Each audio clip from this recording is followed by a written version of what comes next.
Welcome back to another edition of Cover One, the Film Room. I'm your host, Erik Turner, and he's been on hiatus for the last couple of weeks. We haven't been able to be on the same page. So Nate Geary has joined me back in the film room today. What's going on, Nate? Nothing, man. Bills are 5-2. It's no coincidence that the last 2 weeks we haven't been able to record. 2 losses. I'm just saying. Yeah, that's a good point. There must be something to it. Yeah, that's a good point. And, the Bills played the Jets for the second time this season, and they did win. So that is a big thing. The Bills are now 5-2. But I want to get your overall thoughts on the win. What does it mean? Does it mean anything? And what can we take from the win and really from Josh Allen's game overall?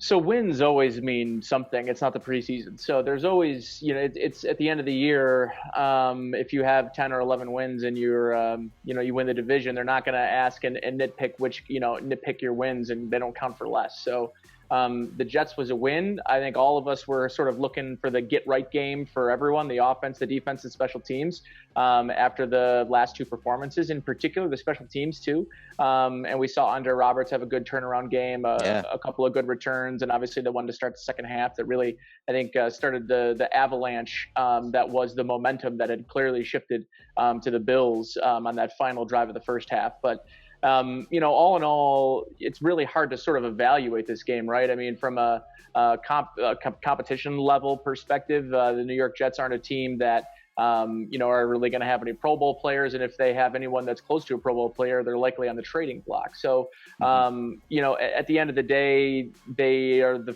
second team in NFL history to not punt the football, but also not score a touchdown. So again, it's just a really hard thing to wrap your head around, was the overall performance of this game. At the end of the day, Allen made the completions. They at times showed they had some competency in the run game. I thought Zach Moss had a nice game. And sort of his first action, his first extended action, right? And overall, I think this team is really thirsty for John Feliciano back in the lineup. Looking forward to hopefully him making his season debut this week. And as a whole, yeah, it's just it's sort of tough to really find things you really get overly passionate about from this game, just because you try to keep in perspective who it was against and sort of the context of the game, which it was just a weird game, almost from start to finish. So, I'm sure we're going to talk about a lot of his accuracy numbers, which are, kind of went back up in this game. His overall efficiency numbers, went back up in this game. So it wasn't exactly the get right game I think all of us were looking for from a, just pure volume statistics perspective. But I think it was a good get right game to get the win on the calendar and go into a game this week, obviously against New England, that is pretty consequential. What I took away from this game, as you guys can see on the screen, was, you said it, efficiency. And that efficiency was in that short area. If you guys look at the second level right here, he only missed 2 passes. So there was only 2 incomplete passes in that 0 to 9 yard range. And of course, like teams have been doing the last couple of weeks, or last few weeks now, they've been, playing that 2 shell, dropping those defenders back, making them play the short game, taking away the explosives. And Josh had his struggles, and mainly struggles from him not pulling the trigger. But he was very patient in this game, and he was very efficient in that short area. As you can see there, most of his yardage, most of his completions were all done from the 0 to 9 yard range. You see some passes behind the line of scrimmage as well. So that efficiency is there, and that's what he needed to work on. So maybe it wasn't a get right game from a scoring perspective, which obviously there's some technicalities thrown in there with a bad call, in my opinion, of the illegal formation on that touchdown to Gabriel Davis that was nullified.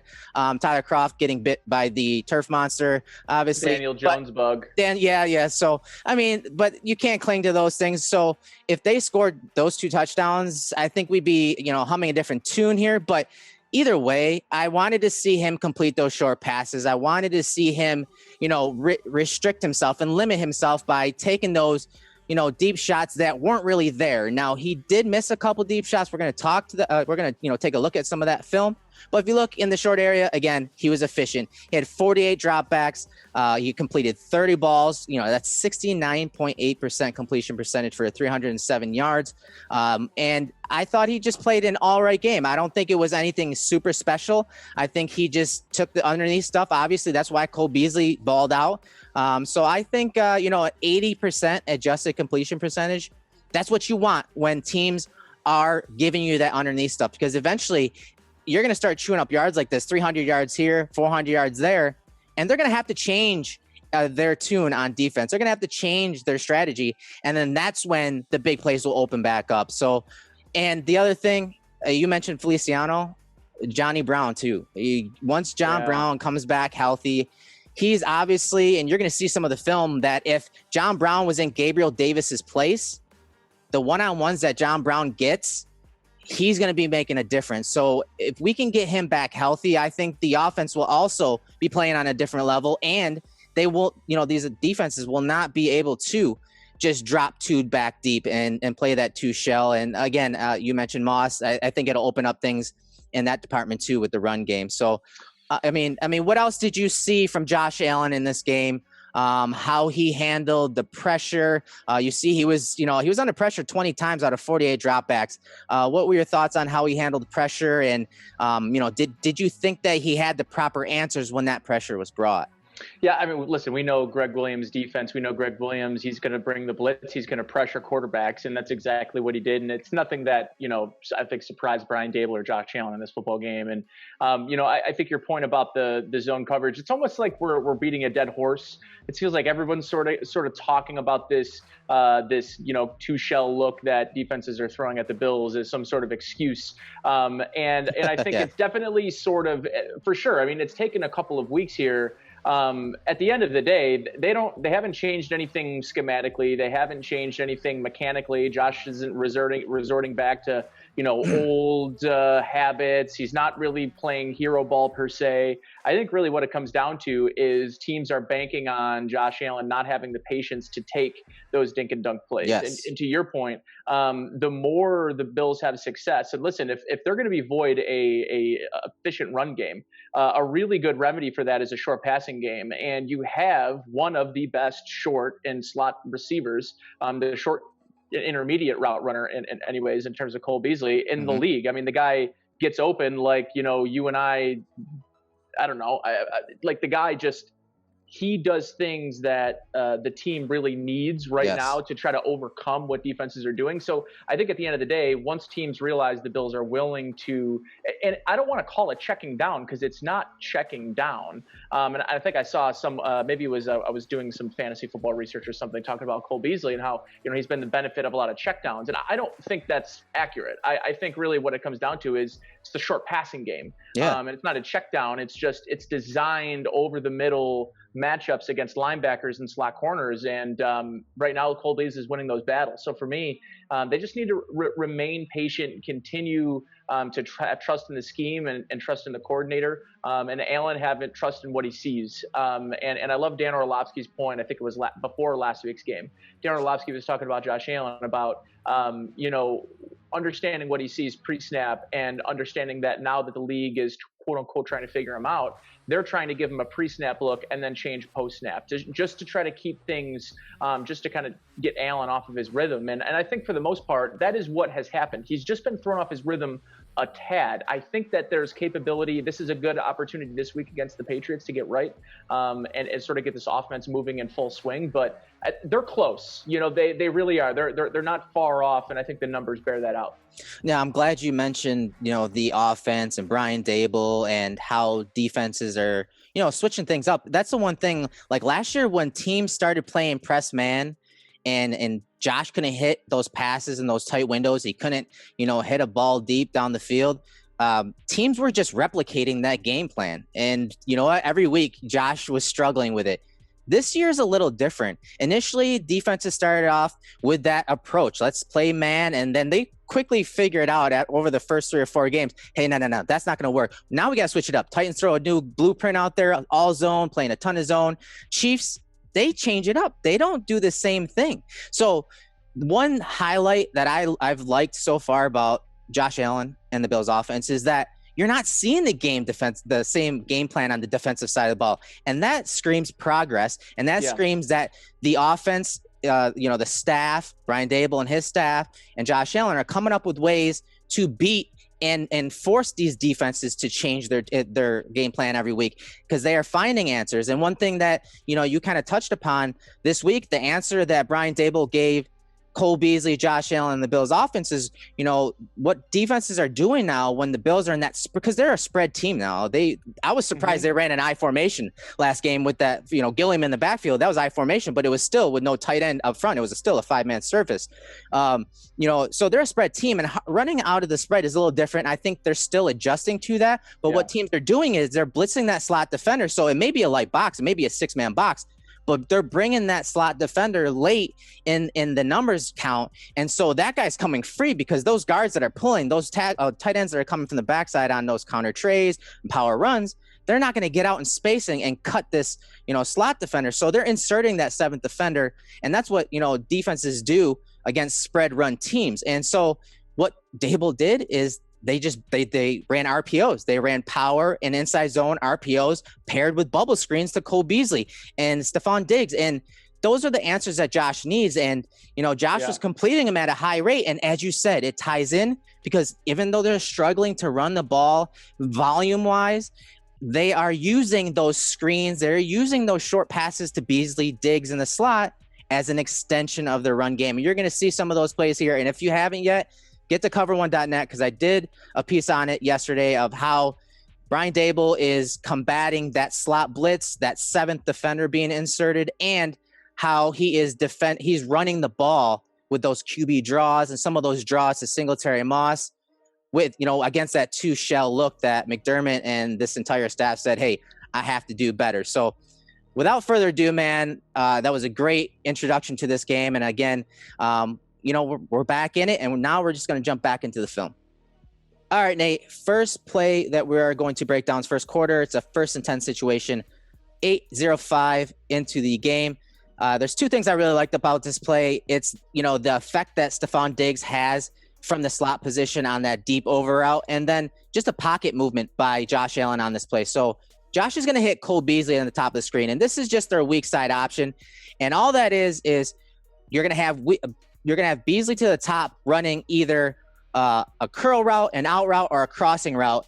And he decides to run the in route because of the linebacker, Avery Williamson. So watch Diggs, though, right here, and how he affects this hook to curl linebacker, Neville Hewitt, as he comes across his face. He's going to carry him right out of his zone. So now there are 3 defenders that are escorting Diggs in the middle of the field. And, of course, that leaves a lot of space to the bottom of the screen for Cole Beasley on that crossing route. Josh extends a play in the pocket, and the Bills have an explosive play early on in the game.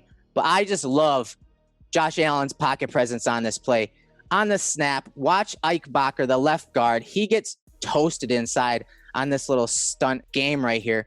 And Josh just extends a play right there, slides to his left, and does a great job of reading Beasley here. Again, this is an option route. There are several options for Cole Beasley to run in here, but as you see, Williamson's dropping out, and the middle of the field is open. So Beasley breaks over the middle, and Josh reads his body language perfectly. He sees that he skips to the middle right there, lets him know he's going across. All Josh has to do is find a platform. He does, and he hits Beasley. So talk about Josh Allen's play on this and how Cole Beasley helped Josh Allen on that play.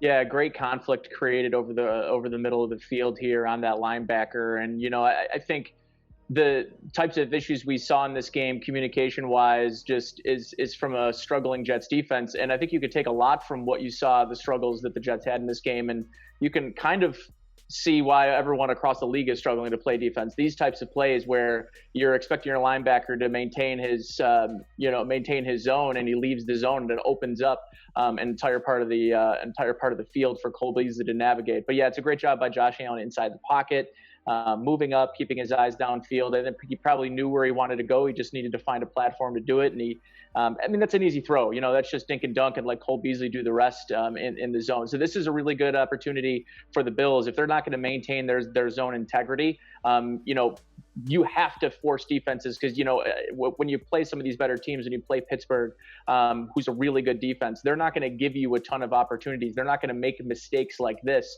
So if you get an opportunity, you really need to be able to take advantage, and the Bills do that here. All right, Nate, next play is still in the first quarter, 6:39 on the clock. 3rd and 3 situation, and generally when the Bills are in 3rd and short, they go to Cole Beasley. And Cole Beasley's to the top of the screen, and he's going to be running a little slant route. He's going to set the guy up outside, and then, of course, running over the middle. This is the play that Josh extends and then tries throwing it deep to Gabriel Davis, and it's almost intercepted. But I like this coverage by the Jets. This is really good coverage. You'll see both those edge defenders drop out into the underneath area. And when Josh wants to throw it to Beasley to the top of the screen, that guy's underneath it and he takes it away. Now, if you look across the field, it's pretty good coverage. You see Diggs right here. He, again, is occupying several defenders. The crossing route over the middle is covered.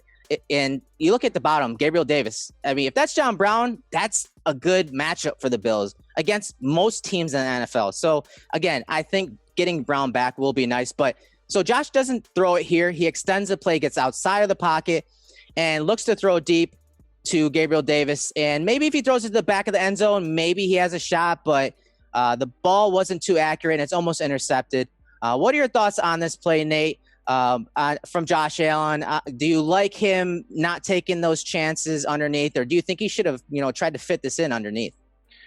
So I like the fact that he doesn't try to fit this in something underneath. I think you can make the case that if he was to get rid of the ball right now, that he maybe has a step on Diggs if he can get it over the linebacker's head and kind of filter it in. But Diggs isn't really in a position that he's going to be turned around and be able to make a play. He's not expecting the football there. Right. So if you're Josh Allen, that's not really a throw you can make, even though you could argue that's probably the only decision or the only throw to make there on his 3rd step. But at the end of the day, he extends the play. This is just good defense. They actually, the last play, they did not have good zone integrity. On this play, they just have the leverage against all of the Bills receivers out in the field. So if you're Josh Allen, best you can do is try to break this outside the tackle box. He does. But at this point, there is no Josh Allen as the runner making a play here. So the best you could do is throw it away or give your guy an opportunity to make a play. He opts for the latter, but he needs to do a better job, as you mentioned, of placing this ball in a position that only Gabriel Davis has an opportunity to get. Yeah, and you could see that defender drops right into the passing lane, and you could make the case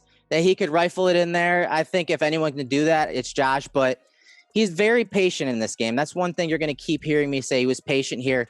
And I think you're right. I think if all things go well, I think Diggs is maybe another option here. But as you said, Diggs is trying to go deep. He's kind of clearing it out over the top there, and he's kind of bracketed anyway. So it's a good decision not to throw it in that window, in my opinion. But the decision right here, and kudos to Mitch Morse. Look at him. He stays in this play all the way to the end here.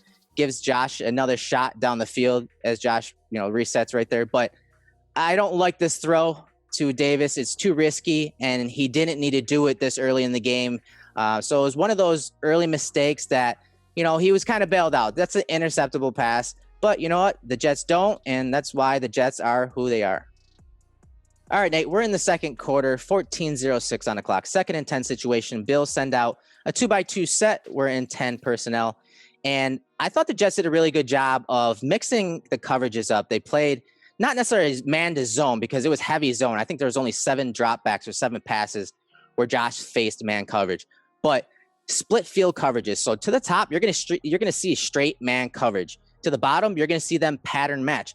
And I think Josh has his shot to reset as he escapes the pocket right here and hit Gabriel Davis down the field. You see him running that streak, that 9 route to the bottom. That corner loses him, and Davis has a shot for possibly a big play. This safety is not going to be a factor on this play. He's watching McKenzie run down the seam. So I think Josh had an opportunity here to reset. He's got a lot of time. You can see there's really no one around him here. I think he could have reset and hit Davis here, but he was patient. He didn't force it, and he picks up the first down with his legs, man. So what are your thoughts on this play from Josh Allen, especially when we look at it from the end zone? You'll see that he does get an escape lane, and more times than not, Josh is going to take that, right?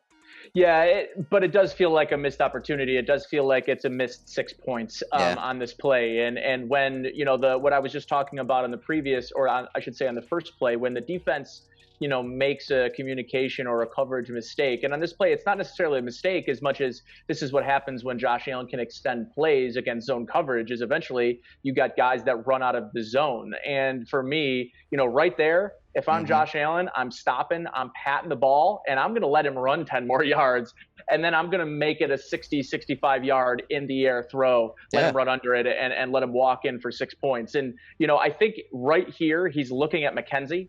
You're right. Cocking himself to throw, right? And then he just decides, you know what? I've got the first down. I'm going to take it, get it past the sticks, get it out of bounds, and live to fight another day. So I can 100% appreciate the mindset here.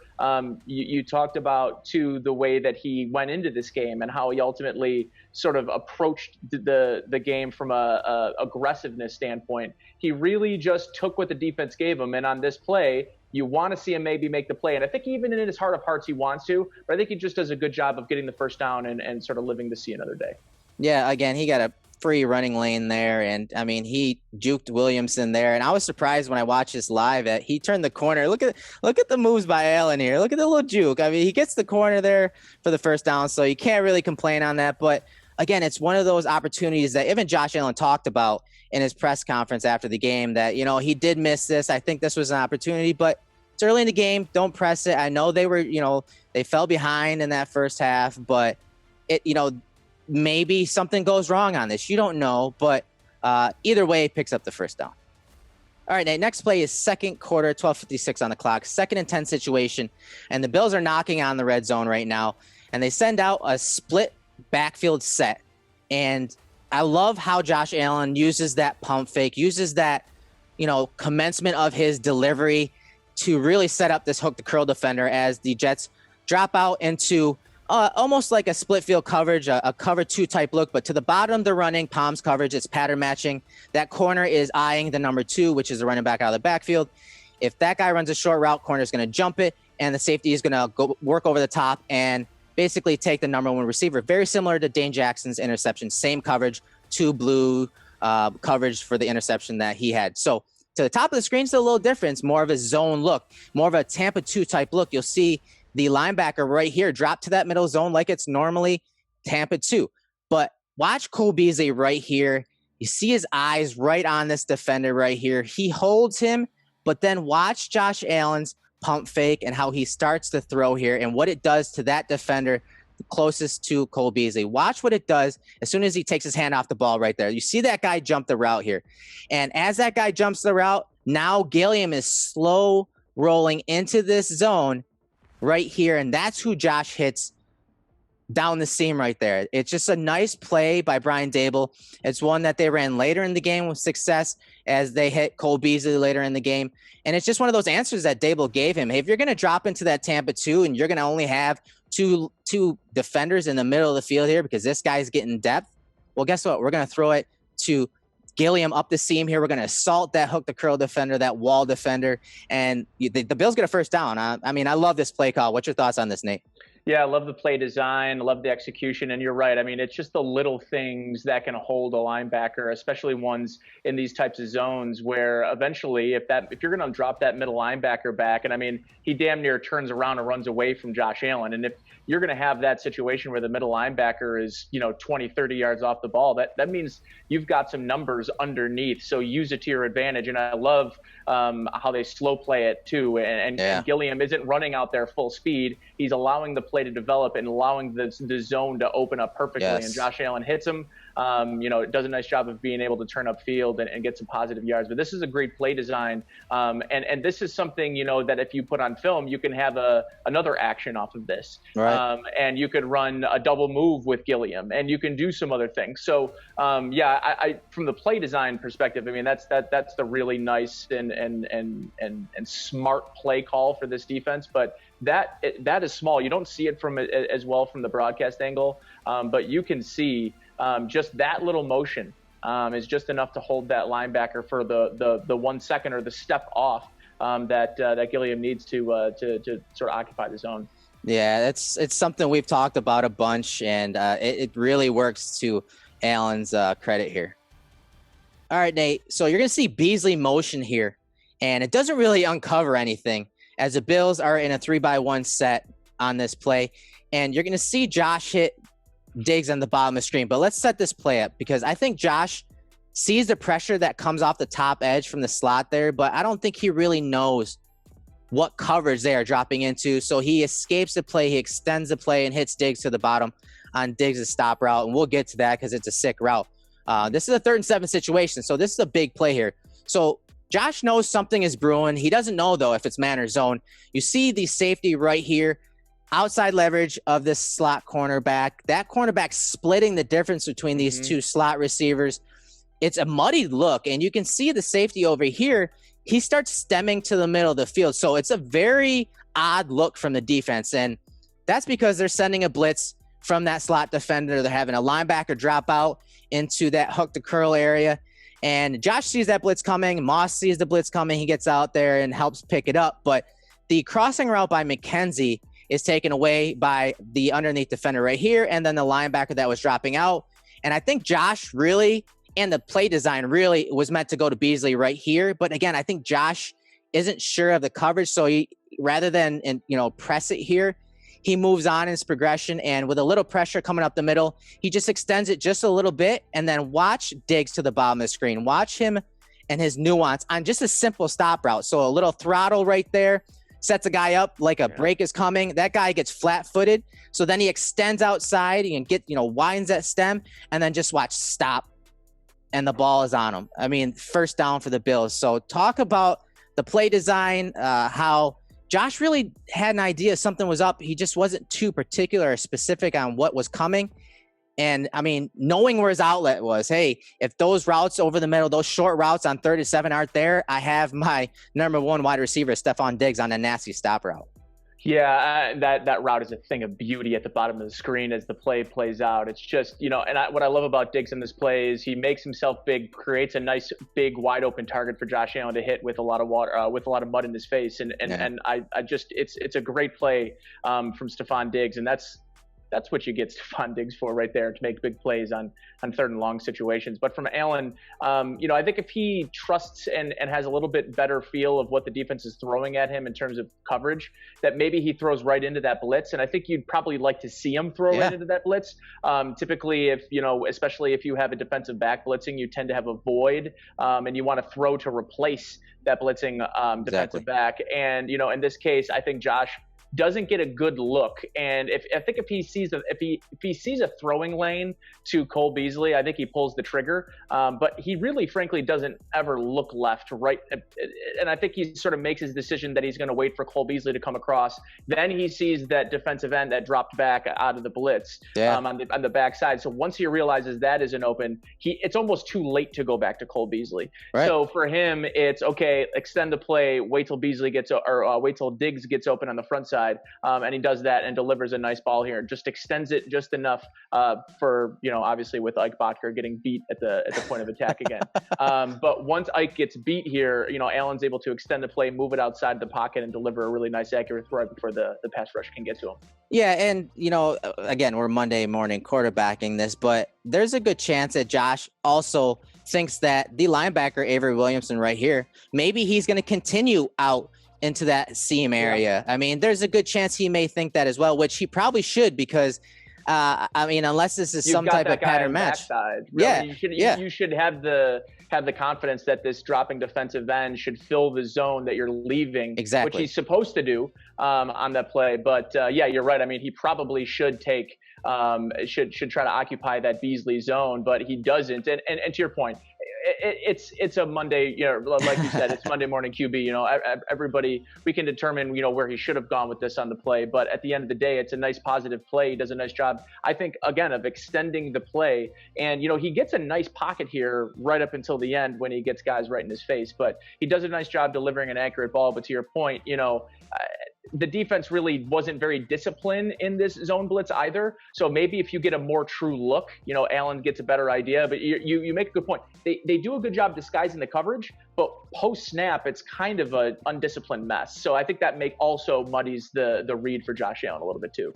No doubt about it. Either way, good job by Josh, again, finding his outlet. Hey, Diggs is running a deep stop route on 3rd and 7. I know if I don't have the play to the front side, I have my number one receiver out into the boundary. All right, Nate, second quarter, 3:21 on the clock, 2nd and 7 situation. So this, in my opinion, was a missed shot to Cole Beasley, who was in the slot on a little post route. You'll see the middle of the field open wide open. I mean, there's no one in the middle of the field. So to the top, you see Gabriel Davis running a go route. The corner to the top of the screen escorts Davis right to the safety. So he's initially double covered, but eventually it's just a safety. To the bottom, they're pattern matching. And as those two routes get vertical, it becomes man-to-man. And that's when Cole Beasley is able to separate versus the safety. Watch the nastiness on this route. I mean, he just turns that defender around, and Josh has a shot to hit him here. Now, why doesn't Josh hit him? He feels a little pressure in his face. Watch as he hits the top of his drop. Right there, he's in good shape. He's looking to the top of the screen, but obviously Beasley's route hasn't really developed yet. He gets a little pressure right there, and he tries moving his platform, finding somewhere to throw from, and that's when he misses his window and tries throwing it to Diggs late and misses him. Look at it from the end zone angle, Nate. I mean, it's tough to watch because he had an opportunity to set on this play and make the throw right there. Now he's looking to escape. Right there, yeah. I mean, he has Poole coming right here, but it's a good pickup by Singletary. Yeah, he has time. He still has time. Just set and throw to Beasley. He doesn't, and he misses his opportunity. So talk to me about this play, what you liked, what you didn't like from Josh Allen. This is one of those opportunities that he did miss early on in this game. Yeah, what I do like is I love the trend buster here. I mean, you line up in an I formation. How many times is Brian Dable lining up in an I formation in a given game? And of course, that's the formation you come out and take a shot in. And I love that because it's unconventional. The defense likely in this situation, look where the safeties are. If you know anything about Greg Williams' defenses, you know how deep the safeties can play. So they're respecting the run in that situation, as you should with a fullback, because the Bills never line up. So I love the play design and sort of the obscurity of the formation compared to the scheme. So I really like that a lot. And then as for Josh Allen, I want him to sort of make this throw as he uncovers past the face of the linebacker. So as he sort of makes his way to the hash, there's going to be a big wide open window open for Josh Allen. And that's the kind of one that's pitch and catch. And, he does have the Ike Butker's man sort of right in his face as he leaves the pocket. But that's one where standing there an extra second. And frankly, I just think by the time Cole Beasley had uncovered, I think he had moved on from him in his progression. And this essentially became scramble rules once he left that hash mark. And it's a missed opportunity, and this is the second instance that we've saw a missed opportunity from this football game. And it's what I mean by when I say they're close, right? Like the offense. And for anyone that had criticisms of Brian Dable from this game. I don't really know, other than if you want to have criticisms that they're still not really having the efficiency in the run game, I'll buy that as a totally valid criticism. But in terms of, failing to adjust to the schemes that the defenses are running, I disagree with that. I feel like they're failing execution-wise, that the scheme is working. The plays are being dialed up to beat it. The offense just isn't either A, patient enough or efficient enough that it's working on all cylinders right now. And that also includes Josh. I don't think he's seeing things quite as quickly or as clearly as he did in the first 4 games. And I suspect that this offense, the way that it looked for the first 4 weeks, will have a punchback. But this is a good example of them being really close, that the play, the formation, and the execution outside of the quarterback on this play were all A plus. You just need Josh Allen to sort of see it a little quicker, diagnose it, and make the throw. All right, Nate, second quarter, 2:54. So same drive, 3rd and 7 situation. This is another play where I think Josh missed his window. He's a little uneasy in the pocket. He should throw this dig route on the dagger concept. It's a concept that we have broken down probably 50 times at this point in the last few years. It's one of his better routes. And as the play unfolds, watch Beasley. He's a clearing route in the slot. He's going to just run that guy deep, and he's going to take that safety with him. And the play underneath is a crossing route right here from the top. That's taken away by that edge defender. You know, again, they drop those guys out underneath to take away everything in that shallow area. And Diggs to the bottom is the route you have to go to. He's one-on-one with the corner. He gets that corner turned around. So the ball has to be on Josh Allen, but he hits the top of his drop, feels a little pressure. He's looking for a platform to throw from. This is where he should let it rip. Diggs gets that corner turned around. He's got to anticipate this throw. The corner in the middle right here, the safety, Brian Poole, his back's turned. I mean, this is a wide open play against a single high coverage. Josh has to let it rip right here. You can see the distance between Josh and the offensive line. He has time to throw this. He doesn't. He tries extending the play, and he still hits Diggs, and Diggs gets a little banged up on this play. But talk about the window that Josh missed on this play.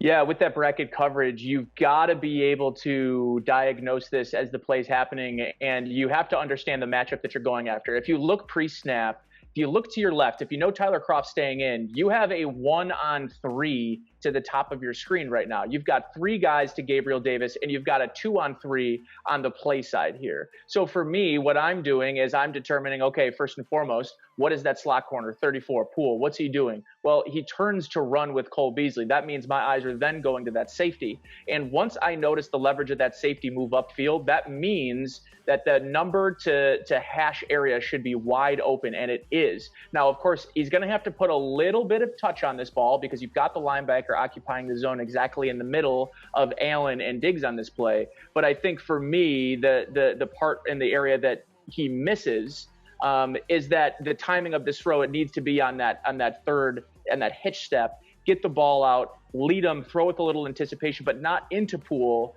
But there's a nice open window there. He needs to throw right there. And instead, he sort of moves, and he still has time to make the throw again.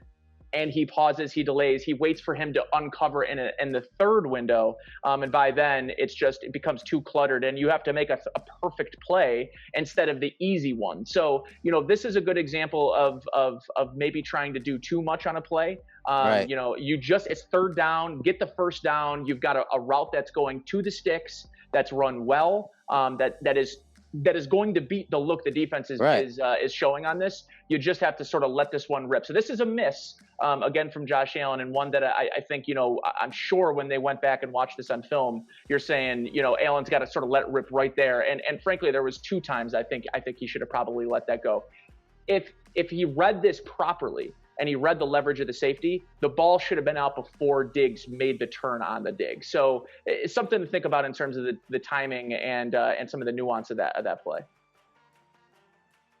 All right, second quarter, 2nd and 2 situation, 18 seconds left in the half. So Bills are driving right now, and Brian Daboll gives Josh Allen a nice switch release concept to the top of the screen, and Josh is going to hit Stephon Diggs, who is the top receiver, the number 1 wide receiver. So it's, again, showing like a blitz is coming. You see that safety capping that slot defender. That slot defender is in a blitzing posture, and inside leverage on Cole Beasley. On the snap, those 2 defenders, the corner to the top and that safety, are pattern matching Cole Beasley and Stephon Diggs. Now, you got to remember, guys, when you're pattern matching, you're reading the number 2 receiver. So based on that route, based on that receiver's route, that's what determine what guy is going to take which receiver. So look what happens here. You see the safety point out that Cole Beasley's switching with Diggs. Now he's becoming number 1. This corner kind of gets out leveraged by Beasley, but it doesn't matter. Both of these guys are open, and Josh makes a throw from the right hash to Stephon Diggs on an easy throw, and the Bills have a first down. So talk about this play by Brian Daboll. Very nice scheme, very simple scheme versus pattern matching coverage. This is a play they had ready for the Jets game. Obviously, Greg Williams is a big pattern matching guy. And also, footnote before Nate takes over on this play, remember this guy in the bottom, because it's someone that keeps dropping out in the coverage. It's a guy that we will break down here in a couple plays. He drops out into that underneath area. So Nate, talk to me about the answer that Brian Daboll had versus pattern matching coverage. Yeah, they certainly made it look easy. And Josh Allen this time, instead of not having a good pre-snap understanding of what the defense is doing. He does this time. There's an example a couple of plays ago that we broke down that instead of throwing into the blitz, Josh Allen decided to go the other way. And part of that, which I was going to allude to, is time. The offensive line gives Josh Allen the necessary time to see and obviously assess what the defense is doing, and he makes the right call. But this is a great job by Brian Daboll. I mean, this is easy pitch and catch stuff. I mean, you're talking about two receivers with 5+ yards of separation each when they hit the top of their route. I mean, that's just playing backyard ball. Go do button hook. Right. You know what I mean? So like, Brian Daboll made it look much easier. But it starts with, I think, the offensive line doing a better job giving Josh Allen a clean pocket. So he's trusting a little bit more what's happening in front of him. And I think because of that, he's able to better diagnose what the defense is trying to do to him. Yeah, he's trusting the offensive line, but he's also trusting Devin Singletary, who had his ups and downs as a pass blocker last year. Watch his play. It's a great blitz pickup. On the snap, he initially scans the Mike linebacker, Avery Williamson. That guy drops out. Now he finds his other. This is called a dual protection, a dual read, a scan protection. He drops out. Well, guess what? I have a blitzer coming off the edge. I'm going to go pick him up, and I'm going to be tight to the line of scrimmage. He hugs Deion Dawkins right there, gets off his left hip right there, and then he leans right into him. You see that right leg forward? That's textbook pass protection right there by a running back. That gives Josh that extra second to throw it to Diggs out there, and again, the Bills move the chains. All right, Nate, third quarter, 13:21 on the clock, 3rd and 5 situation. A couple things I like about this play. First of all, the coverage, he recognizes it. Josh Allen recognizes it perfectly. You heard us talk about it in the last play where the underneath defender drops out into the short area and, clogs the underneath zone. This is a play they throw it to Diggs right behind that defender. And you're going to see it right as the Bills run 2 in-breaking routes. So you're going to have Kroft running a deeper in-breaking route, and you're going to have Diggs running the shorter version right underneath. And Josh hits him as he takes a hit. And you'll see that better from the end zone angle and why that happened. But great recognition by Josh. On the snap, the Jets send 3 guys from the field here. And you're going to watch Bakker again kind of drop the twist here. The Jets run a fake twist. I'm sorry. You see Hewitt kind of stab inside, and then he kind of loops back into the A gap. And for some reason, Bakker and Dawkins pass this edge defender right here off, and Bakker takes him. So now you have a free linebacker on Josh Allen. But Josh is ahead of the play. He recognizes that this defender that's dropping out into the underneath area, you see Kroft turn him around. I love Kroft's release on this. He gets that guy turned around. If this is Dawson Knox, he's going to let that defender jam him up at the line of scrimmage. Kroft turns him around, gets his hips turned around. Josh hits Diggs behind him. So talk about this play from Josh Allen and his recognition of this coverage. And this is one of those tight window throws. This is one of those throws that he threw with anticipation. It's almost like he's settled in the second half. And this is the top of the third quarter, Nate. Yeah, and before we even get to Josh Allen, it's just a little thing. You were talking about Tyler Kroft on this play. And, this play likely doesn't uncover and present itself to Josh Allen the way that it does without Tyler Kroft getting that outside leverage and moving him back in and turning his hips around, because if he doesn't do that, the window to make this throw is not there. And this is either an incomplete or it could be an interception because of the pressure in Josh Allen's face. So something little like that. I mean, he's not going to get anything in the stat book from this play, but Tyler Kroft's savviness and route running on this play is actually what opens up the window for Stephon Diggs. So that's just something to note for Tyler Kroft, who's playing pretty darn good football quietly. Not bad. He's definitely, I would love if we could just combine the best traits of Tyler Kroft and Dawson Knox together, because we'd have, I think, one pretty darn complete tight end. Yeah. But, as it stands right now, Tyler Kroft, I think, has earned the right to be this team's starting tight end due to plays like this. This is just a really good example of doing things outside of just catching footballs and inline blocking. So just a great job by Tyler. Before you get to Josh Allen's play, look at this linebacker in the middle. We talked about a few plays ago why Josh maybe didn't hit Cole Beasley. Look at what this linebacker does. He actually carries it to Cole Beasley here on this play instead of, coming across the middle with that route with McKenzie. So just a little footnote there, kind of going back to a few plays ago. But yeah, talk about the throw to Diggs and anticipation by Josh Allen on this play. Yeah, it's a great job getting rid of the football before the pressure got to him, and he does a good job delivering it with accuracy. But as you can see from this angle, anytime you're playing Greg Williams, you're going to get a lot of these overload blitzes. But again, the offensive line has this, at least by the numbers wise, yeah, covered. The miscommunication between Butker and Dawkins, unfortunately, makes this play harder than it needs to be. But frankly, because of Josh Allen's anticipation, he takes that free pass rusher right out of the equation, and it's a great job. And we talk about development areas. This is one of those areas because Josh Allen likes to hold on to the ball at times, and this is the type of play earlier in the game we were not complaining, but we were critiquing Allen for not letting it rip. So this is a really good example of to your point, definitely taking a second half step. He looked a little bit more in rhythm. Right. He looked more confident. And I think he was throwing with a little more anticipation in the second half, and this is a good example of that. Yeah, and he honestly doesn't even have his base here. I mean, he's kind of throwing this flat-footed, and he's able to be accurate with it to Diggs. I mean, he's flat-footed right here. You can see his feet aren't even pointed at his target, but he's still – I mean, he really doesn't have time probably to shift to his right here with Hewitt bearing down on him. Either way, it's an accurate throw. Again, we've harped on his mechanics. You guys know his mechanics now. But now he obviously has to, yes, stay within his mechanics and be disciplined with it. But to me, his game will not only go to another level if his mechanics are good majority of the time and he has consistency in that department. But if he can make throws accurately on time, on schedule, with anticipation without it, that's a whole nother area that we don't really talk about.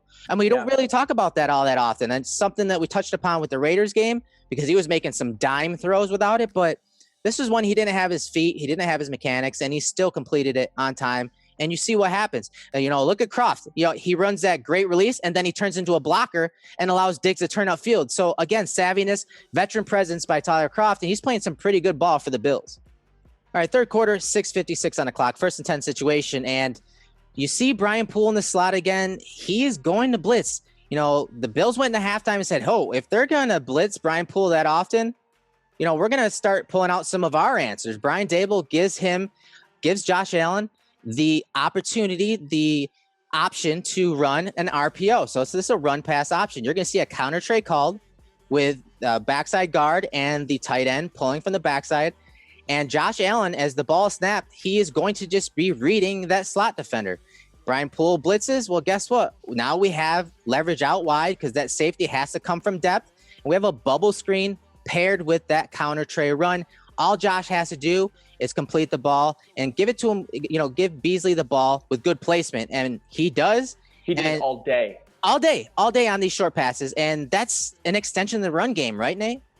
Yeah, and it's very effective because you made this point, I think, maybe on the first or second play, talking about, how defenses now will try to defend spread looks and spread runs, right? Well, a really easy way to get teams to stop doing this is to run RPO right at them, because if you want to, and this is also a good way to get your run game going out of these spread looks, is to put and conflict these defenses and force them to decide whether or not they want to bring pressure or lay back in zone.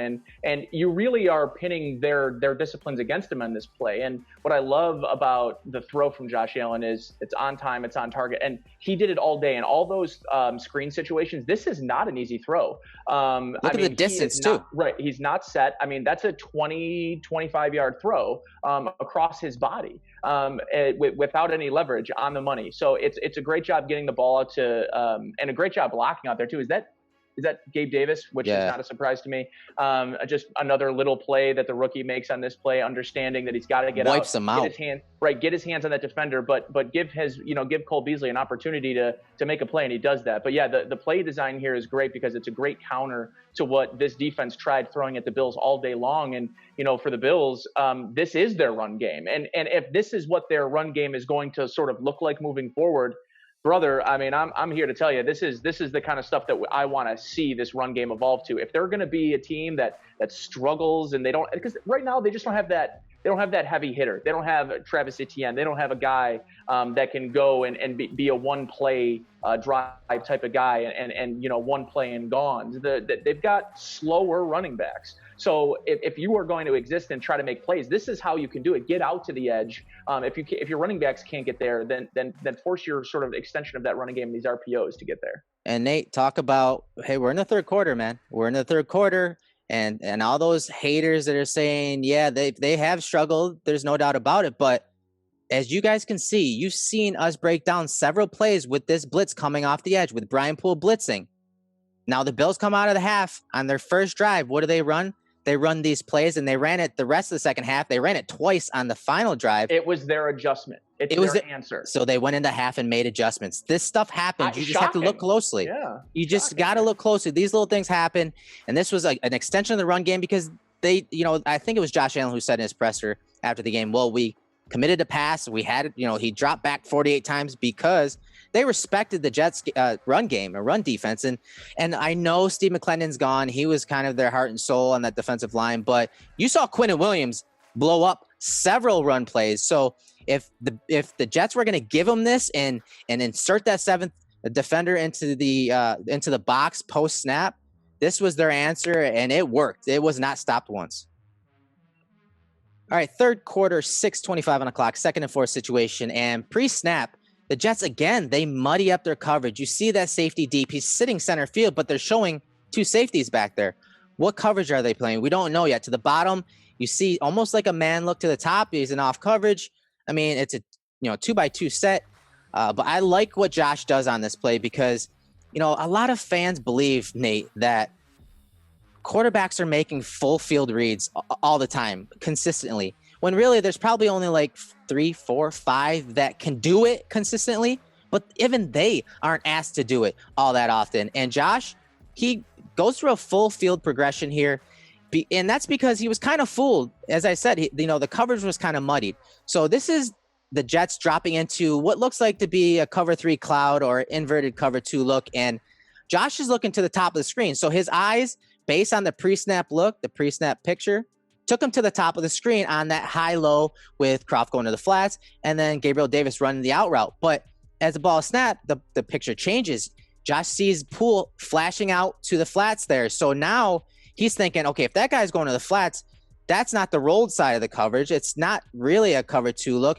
And to the top of the screen at the very least, to the bottom is where I need to get, my eyes to and where my reads need to go. But he obviously has to correct himself, right, Nate? So he starts going through his progression and makes it all the way to his final read.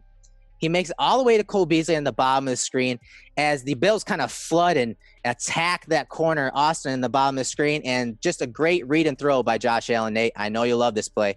Let's hear what you have to say about it. I do love this play, and obviously the progression from right to left is you do love to see, and you're spot on about these full field reads. And I guess part of the misconception about half field reads is that because offensive coordinator is only giving you half the field to use, or you're only using half the field, that like all of a sudden you can't read the field or something. There's just a lot of design plays to especially defenses that run half field coverages. And if you are in a quarter half look, or you're on a one side man and a backside zone, those are the types of plays where you're going to determine one side I've got a zone beater and the other I got a man beater, and you're going to use one side of the field. And sometimes you use it based on where you're located on the field. Maybe you want a short side or a play side of the field, or leverage. There are just so many different types of reads. Absolutely. Exactly. And one of the things, I believe 31 is Bless Austin out on this play, is we're talking about leverage here. And what Josh Allen does a great job of is when he gets to his final read, he's basically between Stephon Diggs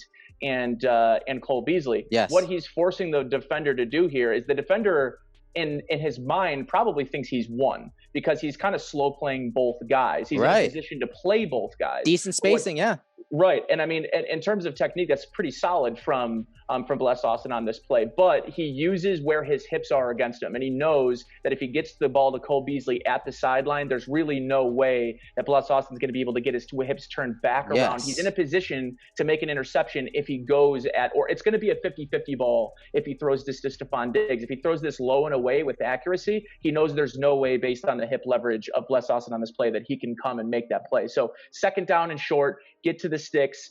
Cole Beasley does a nice job of getting down, creating a nice window for Josh Allen to throw it low and away, and a great little play here from the offense. Yeah, this is one of those plays. Again, it doesn't happen often. You don't have those full field reads. I mean, that is sexy. I mean, this is one of those plays where Josh Allen's eyes match his feet.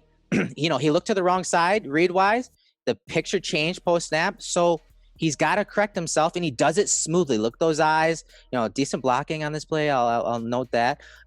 His eyes match his feet, and when that happens, you have a first down to Cole Beasley. Just a great play from Josh Allen. He wasn't correct, but he corrected himself, and he puts the Bills in a good position to convert. All right, Nate, this is the nullified touchdown. We're not going to break down the penalty itself, where it came from, where the flag came from, all that. If you want that, go to my timeline, go to cover 1, and I kind of broke it down. But third quarter, 2:41 on the clock, 2nd and 10 situation. I love Josh Allen's patience on this play and how he, early on, he took the underneath stuff, and he was, trying to be opportunistic, being patient. This is the play he was opportunistic. This is the play where he pump fakes to get Bless Austin to jump the out route by Cole Beasley. And again, the Jets send that corner blitz, that slot blitz again. And here's another adjustment. Well, if you're going to pattern match again to the bottom of the screen, that safety is going to drive on the out route. You see Bless Austin with his eyes looking at Beasley, but threw him to the quarterback. And you see him react to Josh Allen's pump fake right there. You see him stop. And that's all that Josh Allen needs, because then he can rifle in there to Gabriel Davis. And keep an eye on where Josh is releasing this from.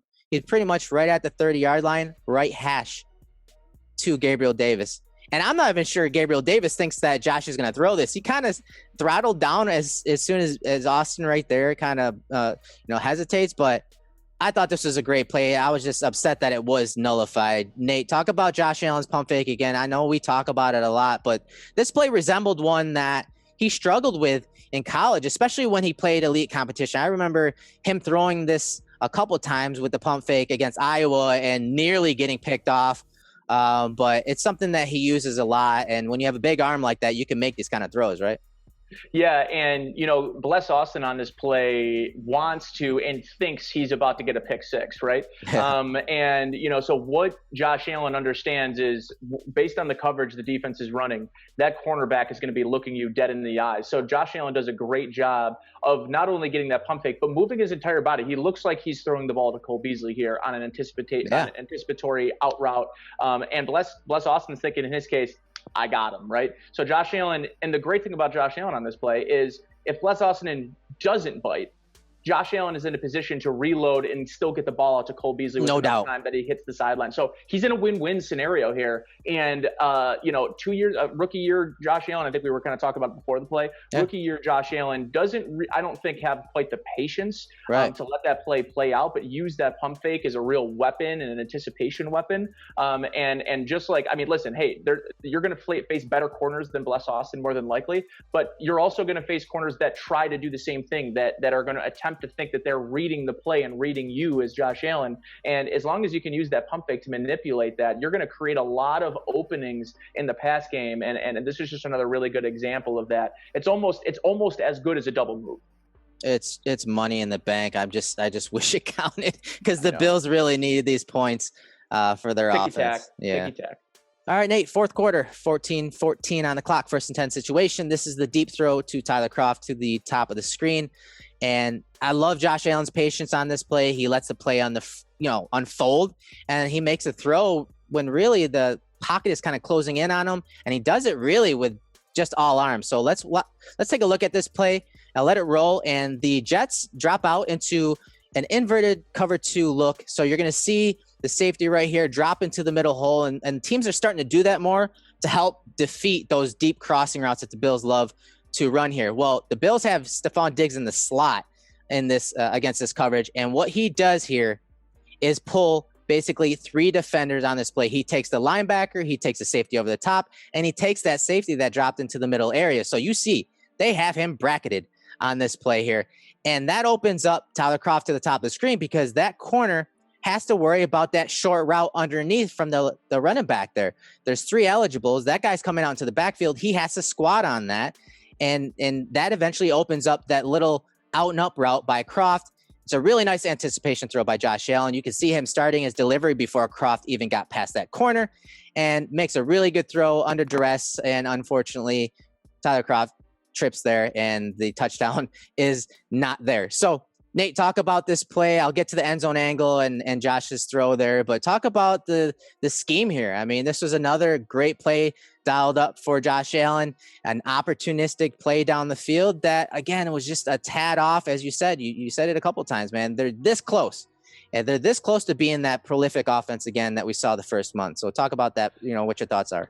Yeah, so Josh Allen's is starting to understand what it's like to be Drew Brees, who has Michael Thomas, and Matt Ryan, who has Julio Jones, right? Like these teams that, quarterbacks can look a lot better when wide receivers are taking 3 defenders in a given play out of their zones and out of their zone integrity. And on this play, I actually, you were talking about that inverted too, and I like that call a lot actually, because it puts a more athletic player in that deep Tampa 2 zone rather than a linebacker who can't move as well. And if you can just try to get him as much depth as you can, which they do on this play, he's all the way at the numbers. They do a good job. I like the scheme the defense rolls, but the Bills do a great job of conflicting. They're getting a 3-on-3 look on the backside of this play. That it's easy. It's an easy read, and you're putting that corner in a position where he has to and if he doesn't on this play, then Reggie Gilliam's getting a catch, or I think it's either Gilliam or it's Singletary on the play, he's going to have 10 yards of free open space before the defender gets to him. So that's his zone. So he does the right thing. The corner, unfortunately, is a victim of, I think, he got digsed. And his safety got a little preoccupied with Stephon Diggs coming over the middle of the field, where you need to have the trust to pass him on to the middle of that zone where that cover 2 beater is, or where that cover 2 safety is coming up in the middle of the field. You just have to sort of let that happen and get to your deep half of the field. That's what the corner is expecting. It doesn't happen. And for Josh Allen, he's able to benefit. As you can see here too, like Allen's getting hit as he's releasing the football. He kind of does it with one hand on the football, like as he's getting pulled away from the throw. And I thought the throw was a great throw. I saw some people during the game tweet that, had this ball been more accurately thrown, that he's walking in the end zone. And I don't know what else, if you're Josh Allen, I'm not sure where else you can put this football. If you freeze frame it, I mean, that is, he throws with a little zip, and maybe that part of the zip is that's what, it's a nice catch. Yeah, I think you're right. The velocity is it's flatter than, it's not the most catchable ball as far as dropping in, but based on what you see from the pocket, I mean, this throw and catch, Kroft again, this is not an easy catch with the velocity and catching it with, palms up, the basket catch. It's not the easiest play, but talk about, Josh Allen. Obviously he doesn't have his feet here totally, but watch his helmet and talk about how he's scanning that safety and corner. You see him check that safety several times. You can see right there, corner, safety, corner, I'm throwing it. Talk about that, man. That's play speed right there, right? Yeah, that's quick. Yeah. He's moving back and forth, and he's really putting that corner in a difficult spot where he can't win. And, he can't play both guys in this. He's got to commit to his zone, which is Devin Singletary, who's roaming free. So again, these are the answers the Bills are currently showing they have in their arsenal to beat these zone looks. So the idea that the Bills in this game simply didn't have an answer for the zone, or the week prior they didn't have an answer to the zone, or the week before that against Tennessee they didn't have an answer for the zone. That Tennessee game was the first time you really saw a defense just say, we're dropping back, hit the window throws, hit them with timing and anticipation, and you've got to be perfect. Brian Greasy said it yesterday on Monday Night Football, and I loved it. He said, in a lot of those, the problem with the Bears offense right now is they're just not hitting any big plays. And if they can't hit a big play, teams just going to run generic shell 2 looks and force you to be perfect all the way down the field, and your short passing game be an extension of your run game. The problem is Nick Foles does not have the arm strength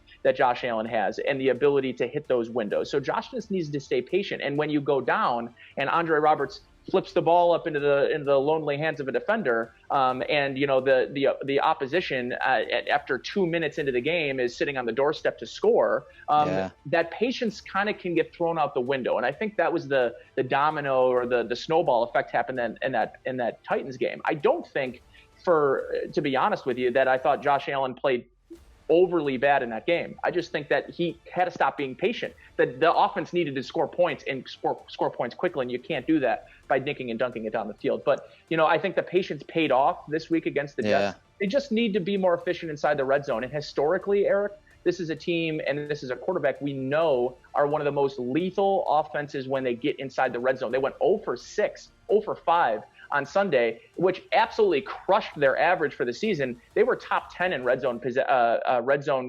percentage heading into the game, and going 0 for 5 really hurt that number for them. But this is a team that when they get inside, and listen, let's also diagnose part of the issues in the red zone, and it doesn't all fall on Josh Allen. 2 sacks in the red zone is unacceptable. That does fall on Josh Allen. He needs to do a better job of staying upright and making that first guy miss like we know he's always capable of doing. And secondly, penalties. Penalties were a serious problem. The Bills are the 4th most penalized team in football right now, and that is surprising from a Sean McDermott coach team. 11 penalties, most of them are procedural, and they kill you inside the red zone. And you could tell me all you want that in a red zone you get a confined area and you can get an extra 5 yards of space. I'm not buying it. Like, at the end of the day, this offense is at its most potent inside the 5-yard line, because when Josh Allen has the ball in his hands, he is a legitimate elite weapon when it comes to getting to the red zone, and your offense cannot hurt the ability to score points and get it in the end zone by shooting itself in the foot. The Bills hurt themselves and beat themselves far more on Sunday than the New York Jets did. No doubt. And I think, your talk about zone and how they're defending him, outside the red zone, but I think that carries into the red zone too. We saw a lot of zone defense from the Jets overall, but we also saw them drop in the zone in the red zone, and they took away, you saw Josh look right to his man beater concept when really, which was Stephon Diggs on a lot of isolation routes. Like, teams are going to start doing that. They're just going to drop guys to the goal line and force you to beat them with, zone beaters. And that's, condensed areas, red zone. We love Josh in that area. And if you look at some of these stats from Sports Info Solutions, this was last game versus zone coverage, 29 attempts on target, 85.2%. 8.6 yards per attempt. So he was very good against zone last game, 248 yards, but you can see 0 touchdowns, obviously, had a couple of those called back and whatnot, but Josh has to do a better job in the red zone, and his staff, Brian Daboll and his staff have to do a better job altogether of that as well, because it's something that teams are going to start doing. They're not going to let these wide receivers beat them with man coverage, and they're not going to let them run those man beater concepts, especially in the red zone. And so they got to come up with ways to basically beat zone coverage in those tight condensed areas. And it's something that, we haven't really seen too much. He hasn't really done it all that well. 18 attempts in the red zone versus zone coverage, 50% completion percentage. So they do have to do a better job of that. For Josh Allen. I mean, if you look at it though, he has 16% touchdown percentage. The sack percentage is a little high, and I think it's skewed as well, though. It is skewed from the last game. Having 2 sacks in that game really skews that percentage. But having said that, those are the types of areas that you're still seeing some growth areas that Josh Allen needs to improve. And Josh Allen, just like all quarterbacks, there are areas that you're going to need to improve on even when you think you've figured it all out. And one of the areas for Josh Allen is timely sacks, knowing when to throw the football away, knowing when he can't take a sack. And that just doesn't just go for the red zone.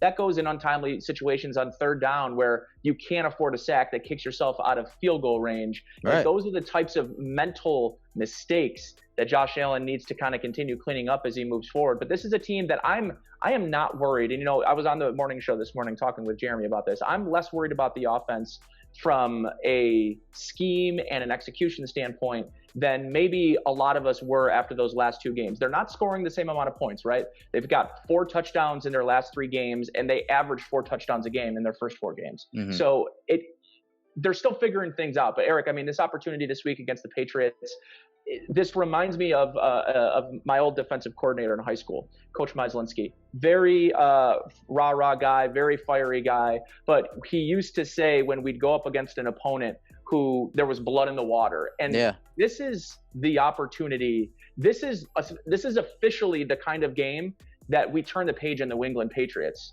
And we turn the page on the last 20 years that has been the dominance of this division. And you do that in this game. Listen, Bill Belichick is going to come up with his best game plan. There's more than likely, Erik, the Bills are going to face the best game plan and the best effort the Patriots have had of all season long next Sunday. So it's super important the Bills come out prepared. They cannot afford the slow start that they had against the New York Jets. They need to continue to beat defenses when they give them opportunities. What a big game and what a great opportunity this upcoming Sunday against the New England Patriots is going to be. I'm really looking forward to it. I mean, this is just an opportunity to bring them around back. This is a wounded dog. You got to bring them around back and put them out of their misery. This is the time where the Patriots are just at their most vulnerable.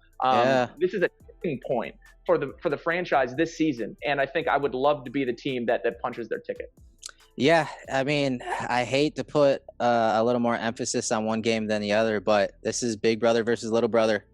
I think this is that opportunity for Sean McDermott to really shut up a lot of people now, even if they are a wounded dog. This is his opportunity to beat Belichick, and obviously they don't have the quarterback play that they once did with Tom Brady leaving for Tampa, but you still got Belichick there, and Brian Daboll has his hands full versus that Patriots defense, and again, a defense that plays a lot of man coverage, and they're going to look back at some of these game plans, and you heard. I don't think they're going to be able to run the volume of man coverage that we've seen. I don't know. It's what they do, and are they going to change their identity for the matchup? And I think if the one thing you could say about Bill Belichick is he's comfortable in his own skin. If he thinks that he needs to go a more zone heavy look this week based on the matchup, he'll do it, and they'll do it at a high level. So and that's what the Bills just have to be prepared for. Yeah, and Josh Allen better be prepared, because I heard Belichick praising him. Game for him. He's been praising him today. I know. That's never a good sign, man. Yeah, he absolutely does. Listen, this is absolutely there's a couple of monkeys that need to get off the back, and I think McDermott's got to get his first legitimate win against this Patriots team, and maybe more importantly, Josh Allen has to get over these game plans and his hiccups against the Patriots. The Patriots game in 2019 was the turning point of Josh Allen. He attests that. He says that was the game that was really a big turnaround for him and the upward trend we've seen from him. This needs to be the game that really turns it around for the offense based on the slide they've had over the last 3 weeks. Yeah, and if there's one thing I want to say to Brian Daboll, if he's watching, which he's probably not, have your zero blitz packages ready. Because that's all they did. They're going to green dog you. They're going to send everyone. Have your zero blitz packages ready, because I believe that they are going to pull that all out, especially on third downs. They're gonna come at Josh Allen. That's Josh's bugaboo. His numbers look great, don't get me wrong, versus pressure. But I think, some of that is kind of buffered with how much play action they run. And I think, that helps the offensive line protect a little better. So on that note, I can't wait for this game. I'm excited. Same. Where can everyone find you this week on social media? What you got going on at WGR? What's new? Yeah, filled in Monday, Tuesday on GR for the morning show. I may hop in another day this week. And obviously you can hear me in my weekly show on Saturdays, 11 to 2 on WGR. Follow me on Twitter at Geary Sports. Looking forward to, like you said, I think a really exciting matchup for a lot of reasons. The context of this game, there's a lot at this one, and there's a lot at play, and I'm looking forward to breaking it down as the week goes on, and looking forward to Sunday. That's Nate Geary. I'm Erik Turner. This was another edition of Cover One, the Film Room, taking a look at Josh Allen. We will see you next week.